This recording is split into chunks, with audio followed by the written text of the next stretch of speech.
Welcome back to Court Candy, where the takes are sweet and the tea is strong. My name is Sloan. I will be your host today. My wonderful co-host Kate is here. Say hi. Hey, Sloan. As always, before we jump into everything, we're going to hit the candy bar. So what do we have here today, Kate? We have some sour lemon straws. I don't remember the actual name of them, but I think they are, I think they're lemon head straws. Oh, yeah, like they are super lemon head sour straws. lemon. Yeah, so they're going to be a gummy filled with cream. Okay. And I think they're going to be really sour. Are you ready for it? Yeah, but can you please do, for our viewers, can you do the influencer hand? There you go. Thank you very much. Straw time. Okay, how sour is it going to be? Because I'm not a fan of sour. Smells, yeah. It smells kind of sour. It has like a super sour center, it looks like. It's not that sour. It's not that sour. It's barely lemony. Like my grandma's hard candy is more sour and lemony than this. Lemonhead. Well, I'm when you have a name like Lemonhead, you want it to be as sour as possible. I was expecting my mind to be blown by that. Yeah. And I was disappointed. But you know what did blow my mind? What? This week. Oh my gosh. Do you want to get into it? It's a segue. So we had 5 games on Sunday. Today is Tuesday, and it was wild. Back-to-back games. And for the first time ever, I think, thank you so much, WNBA, for spacing them out properly so we were able to watch all 5. But wild, wild week. Let's get into our sweet spot in the candy bar. And I'll say the Indiana Fever and Connecticut game. Wild game. So the Indiana Fever pulled off a historic comeback, defeating the Connecticut Sun 99-93 in overtime. And seriously, the largest comeback in Fever franchise history, overcoming a 21-point deficit. The win landed them in 6th place overall in the W standings, which is massive as we have like 3 weeks left in the regular season. It also unfortunately eliminated the Sun from the playoff run, so they're gone. It actually ended their 8-year streak of being in the playoffs. Wow, I didn't know that. Yeah, gone. Wow. So, yeah. Well, unfortunately. We know it's been a tough season for them, but bye, Sun. We look forward to the rest of your regular season games, but we'll see you for next year's playoffs. Maybe in Boston, maybe in Houston. I don't know. Kathy, that's for you to figure out and for us to find out. But aside from the actual game and the points itself, it was a huge emotional roller coaster because in the second quarter, Sophie Cunningham took a tumble. Bria Hartley ran into her by accident, and then Sophie suffered a knee injury, had it to be taken out for the rest of the game, unfortunately. So that puts out 4 Indiana Fever guards. Every time we're back on this podcast, another Indiana Fever guard gets taken out. Yeah, it's been a rough go for them. Did you see her kind of like kick Bria off of her? Like, did you see that side angle? No, I didn't see that. Yeah, she like had her leg underneath her and like fully like kicked her off of her. It was pretty rough. I didn't even see that. Yeah. Oh, well, you know what? Maybe when you're in pain and you want to protect yourself, Sophie has a temper, and we know that. She's the enforcer in the Fever. But did you see that Marina Mabry was the first person to come and hold a towel around her? No, I didn't see that. That's very sportsmanlike. Sportsmanlike, yeah, that's the word. And like Marina Mabry is somebody who, just an aside here, Marina Mabry got a lot of flack for, bouncing Caitlin Clark off of her, like the Kool-Aid man, like during that whole situation with JC Sheldon. But Marina Mabry is actually a really great person. And in my opinion, things get heated. Yeah. It's not necessarily a reflection of your character, but that's for another conversation. Anyways, so Sophie Cunningham gets taken off the court. She's gone. The Fever are down. At this time, you're like, okay, well, the Fever are done. They're not going to win this game. It's going to be a hard playoff push for them. And I think Kels had gotten 0 points in the first quarter, if I'm right? 4 points in the first quarter. Oh, okay. 4 points. Kelsey Mitchell, who's like their leading points scorer, is 4 points at this time, right? By the end of the first half. Yeah. And all of a sudden, they go into halftime, and when they come back, I have no idea what Stephanie White said to them in the locker room. No idea what kind of Gatorade she drank or which spinach she had from a tin like Popeye, but she came back with a vengeance and dropped 34 points in the second half. It was insane. Like, we know Kelsey Mitchell is that girl, but this was such a turnout for her. Yeah. Like, this was tied with her all-time career high for 38 points. It was wild. I have goosebumps talking about it right now. Oh my God, I'm just so excited. So they were down 52-31 in the third quarter, and they won in overtime. I have not seen the resilience of a team. It felt like a Disney sports film that I was watching. And Odyssey Sims played such a good game Oh, as well. Like I yeah. think she had 18 points. Yeah.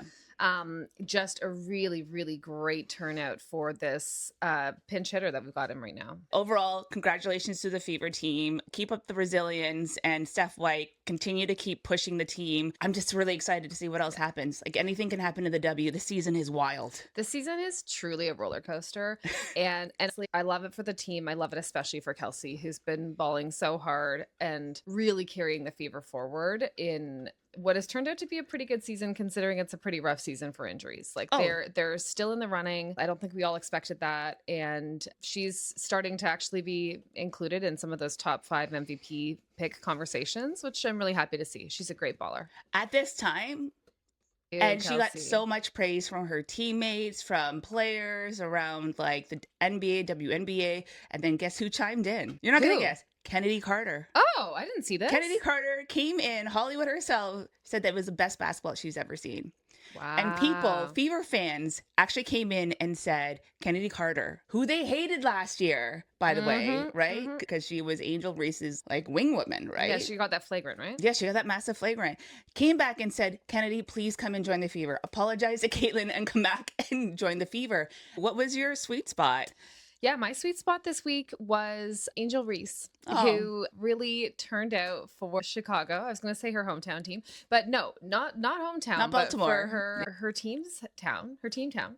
It was the first week of school in Chicago, and she was in the northwest of Chicago, and just supplied 2,000 plus children with Reebok backpacks filled with school supplies. And it's a really great reminder of how Angel Reese is. Like, she gets so much crap from people. I think actual WNBA fans know and love her and understand kind of who she is and what she stands for. For a lot of the general public, like she deals with a lot of hate from people.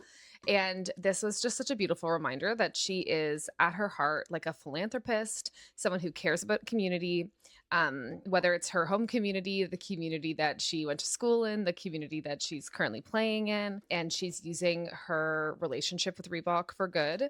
And I'm just really excited for her. And plus, she just announced her new shoes with Reebok, and she wants them to be, Jordans for the next generation. I love it. I'm just really happy for her, and she's beautiful inside and out and plays a great game.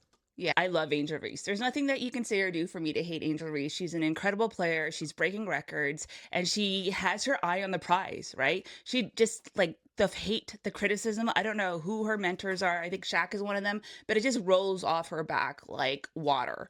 She continues to better herself and those around her and the community. And another thing that she did was that she got a salon and she gave the kids free haircuts. Oh yeah, I forgot about that. Yeah, free haircuts for their first day of school, which, haircuts are expensive. So it was just such a wonderful event for those in the community and the teachers and everything like that. And I am a huge supporter of her, and I'm definitely going to get a Me Bounds shirt because 100% of those proceeds go to her foundation to help these communities out. I love it. It's so good. It's so inspiring. And, first day of school, being able to show up for a new school year and really like show up as your best self, show up feeling like you have, instead of going up and feeling like you have not, especially if you come from a background where you don't necessarily have the money for a new backpack or for a fresh haircut. It's really, really nice. And that kind of thing is important. It sets the tone. And then actually a bonus sweet spot, Sue Bird. Oh yeah, Sue Bird statue.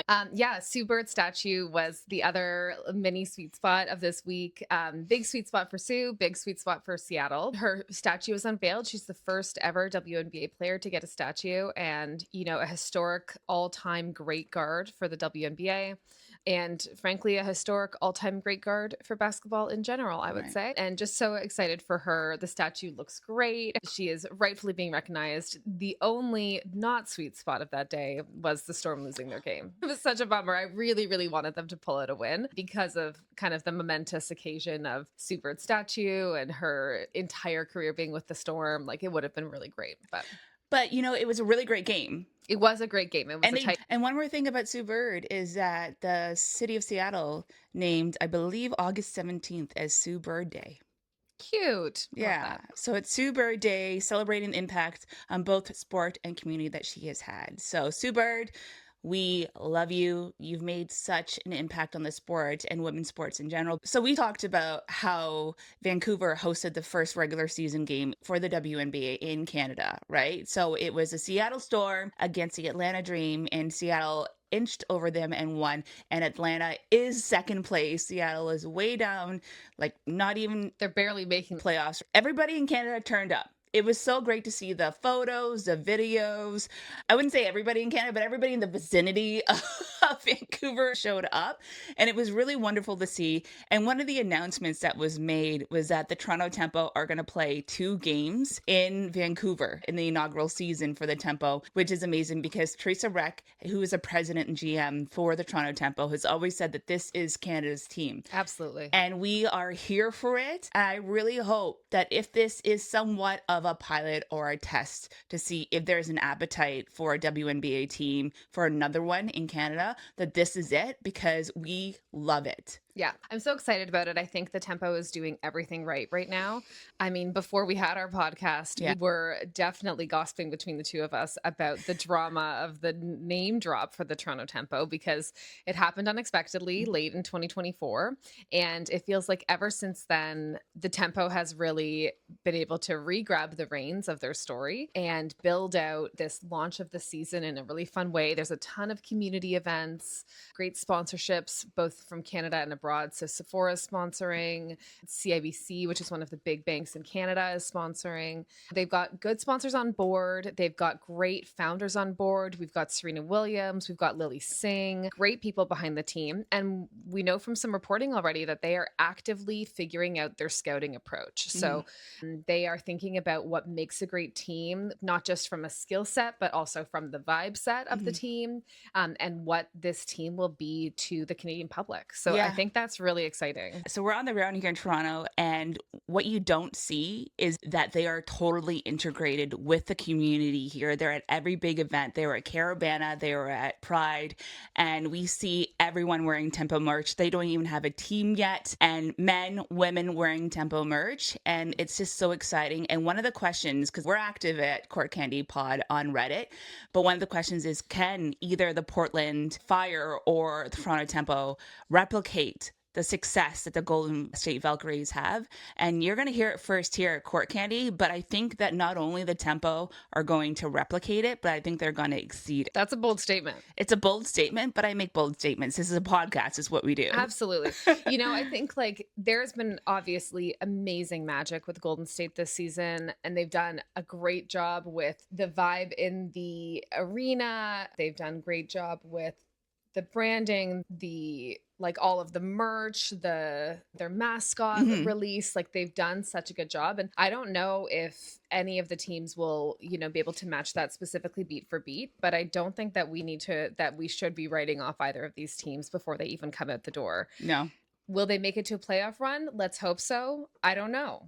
But no idea. It's, you know, it's inspiring one way or another. And I'm just really excited by it. I'm so excited to see what Toronto has to offer. I'm excited for Portland too, but obviously my heart is with Toronto.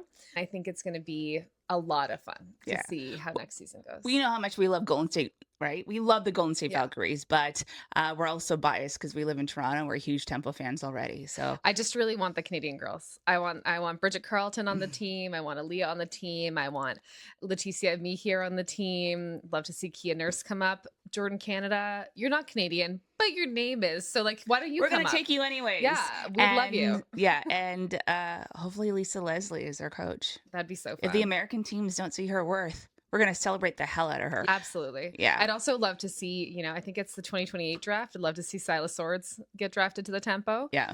I think she's probably the next Canadian up for... We're just going to claim every Canadian WNBA player. Yeah, absolutely. Okay. I want them all. Like Pokemon. Yeah, exactly. Let's come home. Come home. Okay, we've talked about a little bit of it, but let's talk about the hot headlines in the W. Again, there is so much to talk about here. The first being Caitlin Clark. Every time I watch a W game, whether the Fever are playing or not, the commentators are commenting on Caitlin Clark's injury. So for the first time ever, so the Fever have been so vague about Caitlin Clark returning or not. Like they're like, oh, we're taking it day by day, right? We've talked about this before. Caitlin Clark is taking it day by day, and it's fine. Like for us as true fans, we just want her to be healthy. The Fever are doing okay. If it's not their year, it's not their year, and we want a full and healthy Caitlin Clark to come back mentally, physically, emotionally, and everything like that. But for the first time ever, before the Connecticut Sun game, Stephanie White was interviewed and she said, we're hoping that she comes back before the playoffs. So that is a sign that maybe she might be returning. Yeah, I mean, you can imagine that if they're able to clinch a playoff run, they're going to, I assume that they're working on getting her rehabbed up for that because, you know, we're not going to see Sid Colson back for the playoff run. We're not going to see Eric McDonald back for the playoff run. So it's going to be rough on the team if you don't have Sid, Ari, Caitlin. Like, we know Caitlin's injury. We're not talking an ACL tear. We're talking, it is a groin injury. It's serious and it is like easy to repeat the injury. But if they are rehabbing her really well and we see that she's getting a little bit of playtime in the practice area, like, you know, I can imagine that they're if they're going to get that run, they're going to put her out there, hopefully. Yeah, exactly. But either way, well, time will tell, right? Yeah. Also, speaking about the Fever, so some drama. We know that Sophie Cunningham is out with a knee injury. But during that whole situation, do you know what was happening behind the scenes? No, tell me. Her whole family was in an uproar. The Cunningham clan was in an uproar. And I feel like this family is a family of pit bulls. so anyways, Sophie Cunningham's sister came out and she said, instead of fining people for saying things on your podcast, like Sophie Cunningham's getting fined for criticizing the refs on her podcast,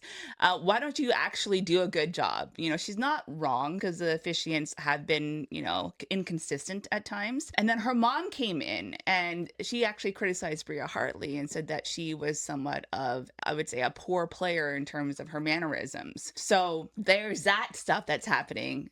Yeah, I mean, I feel like Sophie Cunningham's family coming out and calling other players maybe, you know, having dirty play, I would consider that to be the pot calling the kettle black. Yeah, let's talk about facts here. Fact, Sophie Cunningham literally grabbed JC Sheldon's head and threw her to the ground unprovoked. Fact. Got a technical for it, did not get thrown out of the game. Yeah, and even this past weekend, like I mentioned, that injury, she was not faultless. Like you can see her leg is hooked under Bria's leg as she basically pushes her back over her. Like she kicks her back over her. Yeah. It wasn't intentional in the first place. I don't think that Bria did anything. Of course that was not intentional. We've seen the playbacks. Yeah, but it looked like an uncomfortable fall. And I don't think that it was not just not bypasser. Innocent bystander? Bystander, that's the word. Yeah. She was not an innocent bystander in this situation. Yeah, I think her family comes out a little strong, to be honest. And that's fine. You know, the thing is that when you have family, they're behind you 300,000%. And her mom was mama bearing, and that's okay. But it was unwarranted. And I think, you know, it's a tough situation. We just hope that Sophie Cunningham is completely fine and that it's not an ACL tear. People did see clips of her in Stephanie White's locker room talk in the background, so she wasn't off at the hospital or anything like that. So hopefully it's just a knee injury. But it is a little suspicious 2 days later after her MRI that the Fever had said nothing at all. Yeah, I'm really interested to see how this plays out because, you know, love her or hate her, she is a really good baller for the team. She puts out really good work and is like quite a consistent player on the court for them. And she's a great teammate. Everyone loves her in the team. So we'll see how it plays out. Absolutely. And then speaking about a dog, Alyssa Thomas. Gramps.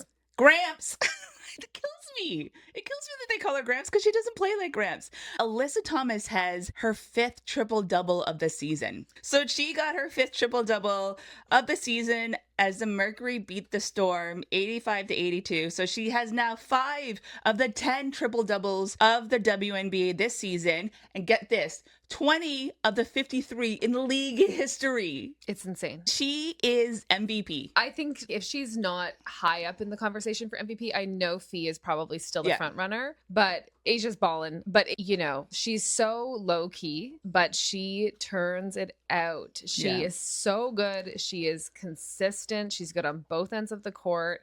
She's crazy. I love her. I love it. Yeah. And she's just having fun while she's doing it. I just love her little smirks and her little grins. I really love AT, and I'm just seeing her break these records and just having a good time doing it, bringing the Phoenix Mercury up the ranks and doing it with her wife by her side. It's just a wonderful story. Also her pipes. Have you seen her arms? So she's incredible. I mean, Her they're arms insane. are my goals. Yeah, I mean, her arms are like so toned and ripped. I feel like if you were in the W and you're like, okay, these are the people that I don't want to run into in a screen, right? It would be AT number one. It would be like running into a brick wall backed by concrete. Absolutely. We were speaking about the tempo earlier. Portland Fire. Portland Fire. Every time I think of Portland Fire, I actually think about Portland Roses because they're the city of roses and their fire logo is in a rose shape. But in any event, this is important. This is pertinent to what I'm about to say right now. But the president and their staff got a mobile tattoo van up to their offices and they got tattoos of their logo. It's a commitment. It's a commitment. I don't think I like the logo enough to want it tattooed on me, first of all. Okay. Yeah, it's a choice. Okay, so Kate's a little bit speechless right now. I find that when their logo was revealed, I thought it was really metal, right? It just looked like a metal band logo and something that you would just, you could actually tattoo in yourself. Mm-hmm. And it could be like, this belongs to a metal band, which is a WNBA team called the Portland Fire. So I think that the commitment is there. I loved it. I will ask the Tempo, our team, this question. When are you going to get your tattoo? We triple dog dare you to go get your tattoos because when the logo came out, there was a lot of like lukewarm attitudes towards it, but you guys stood behind it. And if you loved it that much, let's see some tattoos on you. Get it on you permanently. Let's get it on you permanently. Teresa, team, admin, Serena, Lily, it's on you. I think something about the Portland logo is and the Toronto logo as well. I would say, like, sometimes I think logos are a really good exercise in creating a logo, but are they something that you end up loving? And I think that can be a bit of a challenge. Like when I look at the Portland logo and I look at all the kind of descriptors of it, you've got the shape of the mountain and the flame, you've got like the rose turning into the flame. Like it's all very cool and it's very carefully detailed from like a brand idea. Like conceptually, there's a lot of interesting work behind it. However, I do sometimes struggle with what is a well thought out logo and what is logo that people can fall in love with, right? Mm-hmm. And I think there's a lot of kind of like branding exercise that goes into it. But the Tempo one, I mean, we've talked about it. It comes out kind of with a bit of a corporate vibe, and I think it will end up working. But it'll need a lot of like a kind of like a constellation of supporting visuals to really make fans make something of it, you know? And I feel kind of similarly about the Portland one. It's definitely got a little bit more to kind of like hang on to from a fan love perspective, but I still struggle a little bit with the execution versus the vision. You speak about this like you're a marketing expert. Is that what you do for a living? While we're on this topic, can we quickly talk about the mascot of the Tempo, of what we think it is? Because we talk about it all the time. Yeah. Yes. Okay. Let's talk about it all the time. That's Maisie, our dog. So last week, the Golden State Valkyries came out with Violet. Beautiful, nerdy, cutesy raven, right? Yeah. And we're like, okay, great. She is part of the mythology of the Valkyries. She's a wonderful addition. She doesn't directly compete, we say that lightly, with any other mascots or anything like that, because she's just her own individual self. And we're like, okay, well, what could the Toronto Tempo mascot be with being Canada's team? And we've had conversations with others about this too. So I would love it. And we're like, okay, I want a raccoon, because it's just synonymous with being in Toronto. They're cute, they're fluffy. Don't approach them because they're not safe to approach, especially the rabid ones. But I love them. I love them. They're just raccoons. So cute. They're so cute. I think it would be great to have a raccoon as a Toronto Tempo. And they could be fast. They could be slow. Tempo doesn't mean fast all the time. No, tempo can mean slow too. Yeah. I would love to see a raccoon. There was a very funny question slash meme thing that was going on the internet that was like, who would you say runs Toronto? Is it raccoons or Canada geese? Right. And it was like, well, raccoons run the municipal government, i.e. the city of Toronto. Canada geese run the provincial government of Ontario, and beavers obviously run the federal government. That's funny. Yeah. Where was it? Like Threads or Twitter or something like that. Yeah. That's really good. I love that. So those are our picks for the mascots. I mean, if it's going to be an animal, I really hope it's a panda. I mean, a trash panda. Sorry, China, you're out of mascots. Yeah. No panda for you. No, I would love for it to be a raccoon. It's just so Toronto, and it's also like one of the things that people love when they come to Toronto when they see a raccoon for the first time. I assume they're in other municipalities in North America, but it just feels very Toronto. As we're talking about the games and the drama and everything like that, there is a race that everybody is talking about right now in the W, and that is the ROTY race. Rookie of the year. Rookie of the year, not the delicious flatbread. ROTY. Sounds great. Anyways, so WNBA Rookie of the Year. So when the W looks at Rookie of the Year, they're looking at a few things other than that individual being like the best player in the league in terms of scoring or whatever. They're looking at sustained production, team impact, and whether the rookie looks like a future franchise star, right? Yeah. So statistical performance, they're looking percentages from the field, so forth, consistency, durability, impact on team success. Did they lead the team to like the championship or even the playoffs? Like Caitlin Clark led the Fever from being last place to the playoffs. Some past examples, like I mentioned, Caitlin Clark, Asia Wilson, Ryan Howard have been roties as well. So dive into this conversation. Everybody's been having it. Paige Beckers, Sonia Citron, Kiki Arifin, Sanaya Rivers. We have an incredible class of rookies this year. Yeah, it's a great class of rookies. And I think there are a lot of arguments to be made for a range of these rookies, but I think that the first three that you mentioned really are top of mind, right? So Paige Beckers feels like the most obvious pick. Often Rookie of the Year, like I think it's probably over 60% of the time, maybe even over 70% of the time aligns with that first draft pick. And Paige, of course, was the first draft pick this year. So there's kind of a symmetry there that we often see. Paige Beckers feels like an obvious pick. She has shown up. She's really led this team that has struggled quite a lot, including struggled with the leadership of the team, and she's really stepped in with Arike Ogum to be sort of a leading, like a relatively mature presence on the team. Maybe not mature like out off the court, but mature on the court.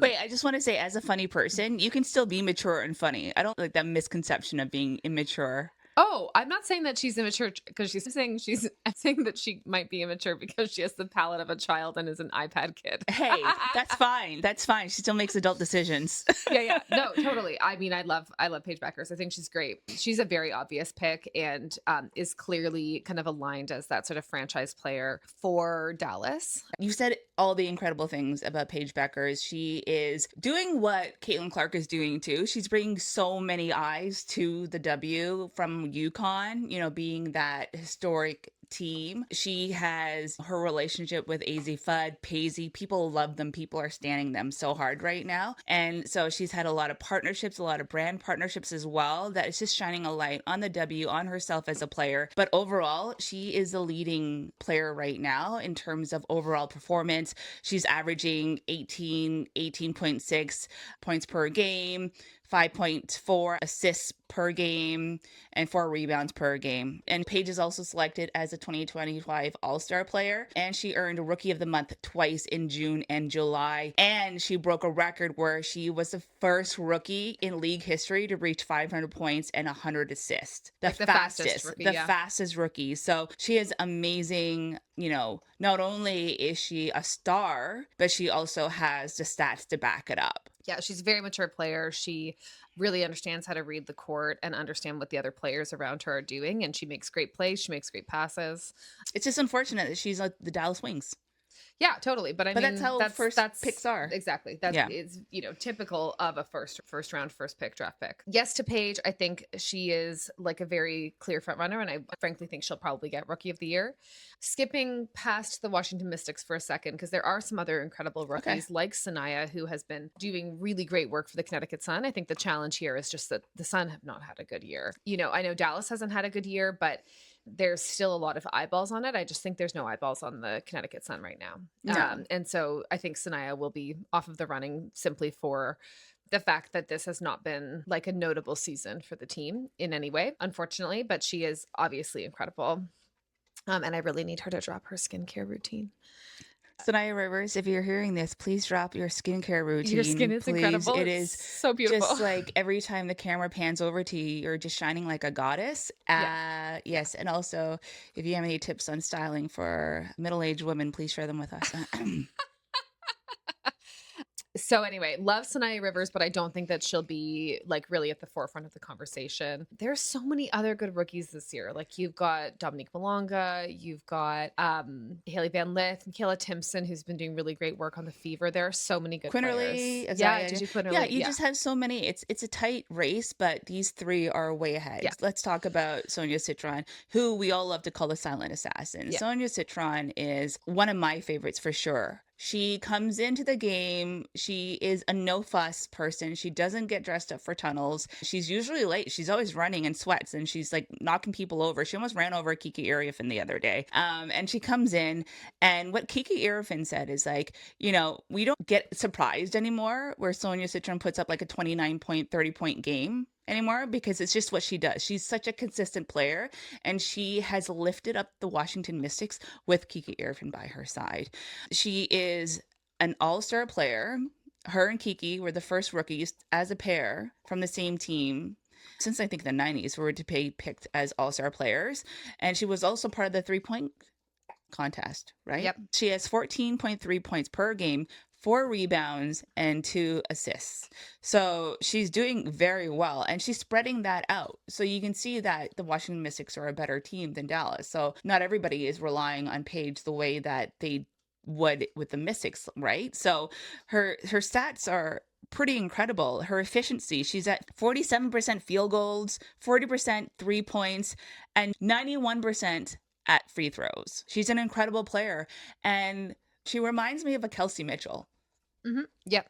Right? I see that in comparison. Yeah. So Sonia Citron's like a Kelsey Mitchell. She goes in, she does a job, and she leaves. She's like the John Wick, the WNBA. And I think one of the challenges with awarding either her or Kiki is that they feel so intertwined. It feels like their successes are connected to each other in a way that's hard to sort of unpick and figure out who you're going to award. Can you have co-roties? No, I don't think I don't actually know if there's any historical precedent, but from my recollection when I did my little deep dive a month or two ago, I don't think there have ever been 2 ROTY awards granted at the same time.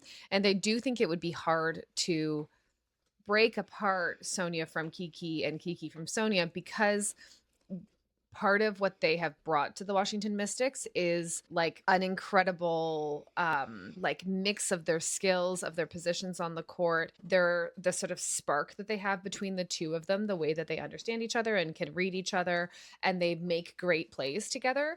Like that is a skill in and of itself. And from my perspective, it's hard to figure out like who's edging out the other one there in terms of truly being the rookie of the year. Because if you could say like rookie impact of the year, it's the two of them together. But I don't know that you can just go and award it to Sonia without recognizing the role Kiki has had in Sonia's success and vice versa. You're right. But, you know, even when you look at Kiki stats themselves, she's not far behind Sonia. She's pretty much on par with her. Again, she was also an all-star player this year. Mm-hmm. She's posting solid numbers right now. She has 13.9 points per game, 10.1 rebounds per game. And also she got early season recognition as WNBA Rookie of the Month in May for a series of double-doubles. Yeah. Yeah. I mean, she's doing incredible work. I'm really, really excited for what she brings to her team and to the league all up. And I love the way she represents her culture. It's so beautiful. It's really, really great to see her play. I'm really excited for what she is bringing to the W. And I just love her partnership with Sonia. I think that the magic that's happening in the Mystics right now is leading us up. I'm quite excited for 2026. Would you say that whatever's happening with the Washington team is mystical? One might even say it's mystical. Ooh. So then overall, if you had to rank the ROTYs or the players in ROTY, who would you pick as the number one winner and second, third?